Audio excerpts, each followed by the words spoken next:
Hello, everyone, and welcome back here to Comic Vantage. And today we are here with another new comic book day video, the preview video to tell you what's coming out December 28th, 2022. That is this Wednesday, new comic book day. Like always, we are here with our League of Comic Geeks website. I absolutely love this website. It's got to be one of the best. It has everything that you can possibly imagine on here, and I will show you what I mean when we get to that. So let's get started. Let's see what's up. And like usual, though, I usually skip over most of the Marvel and DC, and even some of the Image, because everybody knows what's coming out from Marvel, DC, and Image, unless it really, really grabs my attention. I kind of go to the indies and some of the smaller companies and a lot of spec and stuff, because, those other guys, they cover Marvel and DC. Let them do it. I'll have fun with my stuff. And like always, today's episode is brought to you by the letter coffee. All right, guys. Let's see. Oh, and like always, I'm usually not in the chat because I am on this Comic Geeks website. So if I don't say hello, it is because I do not see you. But I do see Sean Franklin and Stevie B. Thank you guys back. Stevie, I do not sell mystery boxes on the website. They are an invitation only item now. So yeah, you're out of luck. No, I'm just kidding. No, mystery boxes will be back more than likely for the new year, and I'll bring more information later for that. But, since I'm not doing mystery boxes just yet, guys, make sure to stop by my Whatnot auction. I do run Whatnot auctions pretty much every Friday now. So follow me on Instagram, here on Comic Vantage YouTube channel, and comicvantage.com, and Facebook to find out when I run those. All right, that's enough chit-chat. Let's get started. Okay, let's see what happened here. Oh no, I lost my tab. Oh well. Come on. Technical difficulties here, guys. Give me 1 second.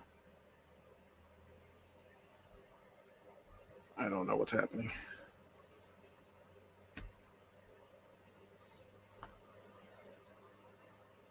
There we go. We are back. Sorry about that. All right, let's get started here. What do we got? Detective Comics coming out. Amazing Spider-Man. Action Comics. Yeah, everybody knows. Moon Knight. It seems to be rather popular recently. Nice House on the Lake. That has actually been a really great story. So if you guys are reading that, issue number 12 coming out this week. Batman Beyond the White Knight. New Mutants number 33. I didn't even realize there was a New Mutants issue coming out, or series. She-Hulk number 9. When does She-Hulk get back to her normal look? I preferred that big hulking brutish monster of a She-Hulk. That was so awesome. What a great read. Carnage number 8, Harley Quinn number 25, King Spawn number 18. That's actually a beautiful cover there. What we got going on? It looks almost like David Mack. Oh, it is David Mack. That's why I can see his signature down in the corner.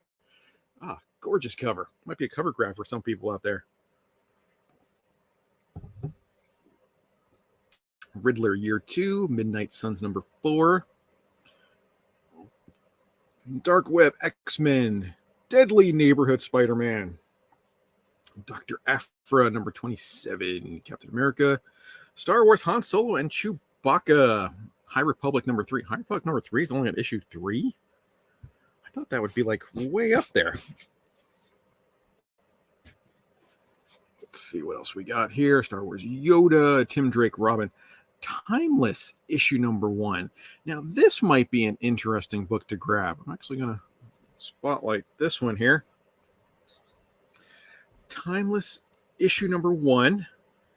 It a shocking look at the Marvel Universe to come in 2023. The last battle of Kang the Conqueror, Tyrant of the Timeline, Master of the Endless Legions, Warrior and Conqueror without compare. Kang is in search of one thing he cannot have, but he's not the only one after the missing moment. So actually, that's kind of cool. I'd like to get a look at Marvel Comics to come.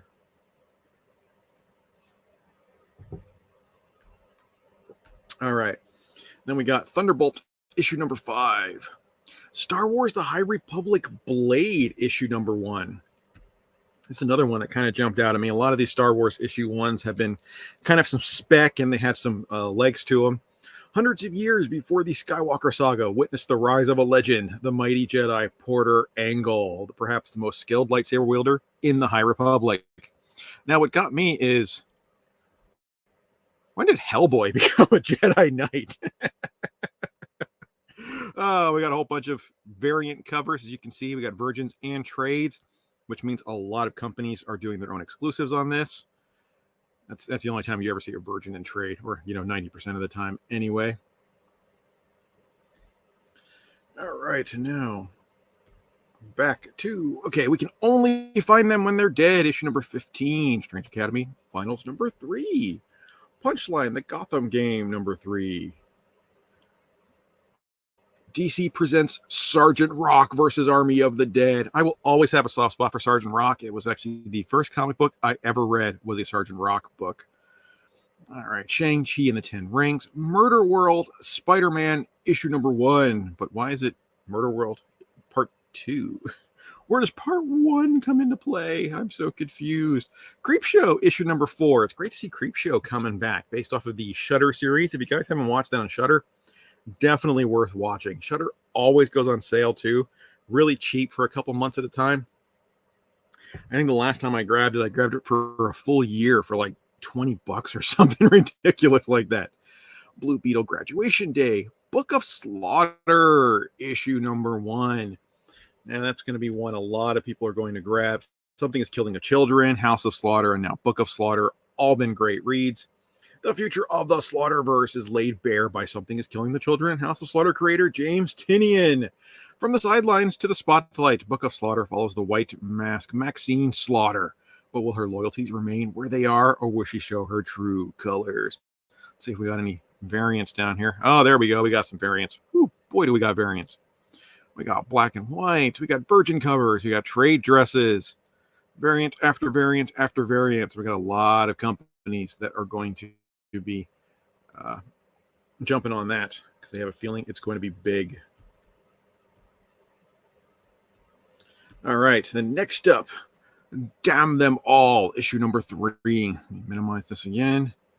Image number 9 from Image Comics. Woo! An all-star anniversary, including all new shorts by Ed Brubaker. Hey, look at that. Now, this is one that I thought was really cool. Tales from Earth 6. Celebration of Stan Lee, issue number 1. Over 20 years ago, Stan Lee reimagined the entire DC universe. And these are stories based on his characters and creations that he did for DC, or actually his reimagining. And we have a ton of different artists and writers, you can see this here, that have all jumped on this, creating their own stories based on his backstories that he reimagined.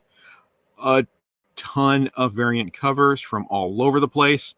So a lot of companies are going to be jumping on this one as well. Make sure to stop in on this League of Comic Geeks to find your favorite cover. All right, let's see what else we got here. Philadelphia, issue number 26. John Stewart, The Emerald Knight, issue number 1. I'm sure Fu will be jumping on that. Manifest Destiny, issue number 48. Wonder Woman, Historia of the Amazons, Once Upon a Time at the End of the World. Young Justice number 6. DC Mech 6, Lovesick number 3. There we go. The Sandman Universe presents The Dead Boy Detectives, issue number 1. Now, normally, I would skip over a book like this because I don't see a lot of people, wanting to grab some of the Sandman Universe books. I mean, there are a lot of Sandman fans, but some of the offshoots are a little if you don't stick to the main titles. But I saw this right there. A Yoshitaka Amano cover. 1 in 50 cardstock variant cover. Now, this alone might be worth hunting down because, like I said, these are some sideline characters in the Sandman universe. So I don't see a lot of comic stores ordering 50 copies to get this particular book. I think it's going to be a little rare. So this is some spec for you guys over there. I would definitely look into that, see if you can find it. All right, next up, Mighty Morphin Power Rangers, Teenage Mutant Ninja Turtles 2, issue number 1. Yes, that is correct. We have some Mighty Morphin Power Rangers. I don't know about you guys, but back in the 90s, I was actually a huge Power Ranger fan. In particular, I did love the Green Ranger. He was my absolute favorite. So that made me sad recently. Terrible news there. But, the Power Rangers live on, and they will always be here for us, especially with comic books coming out all the time about them. It's been 6 months since the Teenagers with Attitude and the Heroes in a Half Shell teamed up to defeat the unholy alliance of Rita Repulsa and Shredder, but a new threat will force them to reunite in the crossover You Demanded. In particular here, if we scroll down, we see there are connecting covers, of which this is the first one. Looks like we have 4 connecting covers. And there we go. Let's just pop this up here. And we are just going to throw this up. There we are. That is all 4 of the covers connected, as we see. Good old Tommy over there has his own cover, kind of spotlight. I don't know if that was done on purpose. Actually, these are done months in advance, so it probably was not done on purpose, even though it's cool as hell. So there we go. Definitely worth a look at. And it's probably going to be a really fun read. All right. Let's head back now. All right. Magic Order 3, number 6. Whatever happened to the Magic Order TV show? I mean, this actually says it's a series finale in its stunning conclusion to the 3rd volume of Netflix's Next Big Thing. I mean, how is this Netflix best big thing when it didn't even come out? Does it have a release date? Can somebody help me out here? Let me know. Peter Parker and Miles Morales, Spider-Man Double Trouble, 007 number 5. Batman The Audio Adventures, issue number 4. Plush number 2. Sacrament number 5 coming out. Immortal Red Sonja. These Immortal Red Sonjas always have absolutely gorgeous covers, so they are definitely worth looking at. Dynamite, they always put out a bajillion covers for every single book. West of Sundown, issue number 7. This has been an absolutely amazing read, so guys, make sure you jump on that one if you've been reading it. If not, go back, grab the first 6 issues, have fun with it. Flawed number 4. 20th Century Men, issue number 5.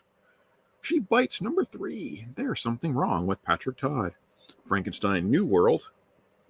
That's coming out from Dark Horse. Bloodshot Unleashed. Oh, there's always a woeful lack of Valiant books on this list, but now we're starting to see them, so that's nice. Vineyard. Blink number 5 from Oni Press. I love Oni Press. They put out some really good books. Door to Door, Night by Night, issue number 2. The Roadie, number 4. Hey, another Dark Horse. Tarot, Witch of the Black Rose. Can't believe Jim Ballard's still putting all these out. It's been years since he started this book. He just hasn't let it go. Man, I loved his run on Catwoman back in the day. And when he did some work for like Chaos Comics, oh man, his artwork is so cool. Anyway, Night of the Living Dead, Revenants, issue number 1. Now, this is from American Mythology. American Mythology usually just puts out really terrible books based on like weird history and stuff like that. The Dead Shall Rise Again. It's the horror comic event of the year, begins as we take fans back to the farmhouse that started it all. Now, I don't know if this is actually a full retelling, but it sounds to me like this is a reimagining of the series that kind of adds on to the movie. Now, I don't know, Night of the Living Dead, absolutely masterpiece. Great, great film. So I'm really interested in seeing this. There was a comic company years ago called Take Two that did an entire series of Night of the Living Dead books where each book was based on a different part around the state and different stories, like the federal government or cops or a woman trapped in a radio station. But it all took place around the movie. Those were a blast to read as well. So I would definitely jump on them if you can find them. All right. And now we are back. Jimmy's Little Bastards, issue number 2. If you guys never read Jimmy's Bastards back when it came out a few years ago, it was so much fun. It was like this 007 sort of superhero or secret agent who had a slew of kids across the entire country, and they all formed together like this cult to come and kill him. So that was actually a lot of fun. Forever Forward number 4, The Ninjets, There we go. Night of the Living Dead Revenants, issue number 2. They're coming for you, Barbara. Anyway, so we have issue 1 and 2 apparently coming out at the same time. I would not look for those at your LCS, though. I don't think I've ever seen American Mythology books and LCS. Go to eBay or an online retailer. Kamen Rider. When did Kamen Rider start getting his own book? Last Line, issue number 2. Duel, number 4. Why is only number 4 coming out? Didn't Duel number 1 come out like a year ago? I wonder what's been up with that. All right, Mr. Easter, issue number 3, Alpha Betas 3, Duck and Cover, issue number 1. Now, I don't know about this book. It says it's coming out from Comixology. It's a manga-influenced teen adventure set in the strange post-apocalyptic America of 1955 from the team behind the seminal Vertigo series, American Vampire. So it's written by Scott Snyder, people, and the artist is Raphael Albuquerque. So this is an absolutely amazing duo, because if you guys have ever read American Vampire, oh, it's so good. So I saw Scott Snyder was on this. I saw Raphael Albuquerque was on this, and I'm like, okay, we don't know much about it, but you've got to give this a shot. And if it's anything like other Scott Snyder books, I would probably jump on this pretty quick. I have a feeling it might be headed for a sellout just for his name alone on the book. Okay, next up, Pink Lemonade number 4, Bill and Ted's Excellent Holiday Special, issue number 1, Dead Kingdom 3, My Bad, issue number 2, Halloween, Seekers of the Seven Keys. Let's see, Grit and Gears, The Wonders of Steampunk Technology, Dream Master. I think I only have, Red Winter. See, the last time we saw Joseph Winter, he was fleeing the scene of a massacre at the Moscow oil refinery, which decimated the ranks of the rival gangs, and left his father Eli dead. I don't know. Scout Comics always puts out good books. Whenever I see an issue 1, I really want to jump on the series just to read it. Gold Digger 295. Man, I can't believe this book has been running for 295 issues. I really think the issue count should be a little higher on that, though, because it started just a month or 2 after Spawn did. So I don't know what happened there with a few issues in between. But I got to tell you, if Todd McFarlane ever stops printing Spawn, this book will easily take over as the longest running creator-owned series within a few short months. Titan Mouse of Might, Exciting Comics number 28, A Guardian number 3, Emo Girl. Now, okay, this is the last book I wanted to spotlight. We have one more down here too, Mortimer and Lazy Bird number 1. Anyway, Room Service issue number 1. Now, I need you guys' help with this. Okay, what's the cost of one perfect evening? We live in a world where everything is for sale for the right price, where the wealthy know there is no desire outside the reach of their wallets. Room Service is a brutal glimpse inside that world. Our protagonist is down on his luck. His family is on the verge of ruin, and with the help of the mysterious caretaker, he might have found a way out of his trouble, but at what cost? Okay, written by James Tynion. I have no idea where this book came from, because I saw it has a cover price tag of $30, and I was like, what is happening? Why does this book have a price tag of $30? Okay, the research I found, Room Service is a Kickstarter done by James Tynion to crowdfund his current short film, also called Room Service. When you back the $30 tier, you get a physical copy of Room Service, a prequel to the movie he is creating. Why it's on this list, I am not sure. Maybe they're just being perfectionists and just saying, hey, this is coming out, but you can't get it at your LCS. Or maybe they will be doing a physical release at the store. If anybody can help me out with that to find out some information, leave it in the comments below so I know, so I can actually just know for sure. It would be some fun project for my viewers out there. All right, so anyway, that's it. That is my list for the week. If you guys have any of your own that you're interested in letting me know, put it down in the description below. I will gladly check out any kind of new books. And now, for my pick of the week. I don't know. I was rather enthusiastic about it, so I got to do it. My pick of the week, Duck and Cover, issue number 1. Like I said, this book right here, I have a feeling it is going to sell out just because of the name alone. And a lot of people probably don't realize this is Scott Snyder, and it's going to be a low print run and low sale figures. So I would jump on that right away. All right, guys. Like always, that is my list. Thank you so much. Oh, hey, we got some people in here. Sean, I do not have Freddy versus Jason versus Ash, although I love all 3 characters to death. I mean, that was my childhood right there. My Comic Finds, thank you guys. Thank you so much for stopping in. And Stevie, well, a few people buy Valiant. That's why they've been producing them for the last 30 years or however long it's been. And James Tynion, I really like James Tynion writing, so I would give his movies a shot. All right, that's it. That is my take on this week's books. Thank you guys so much for watching. You're amazing. If you're not subbed to the channel, make sure you sub and hit the little bell notification. I am doing these every Monday again. I am back, people. And don't forget, stop by my Instagram to keep track of my whatnot auctions, which I will be doing almost every Friday. I'm going to try anyway, as long as I have books. And like always, guys, thank you so much for watching, and take it easy.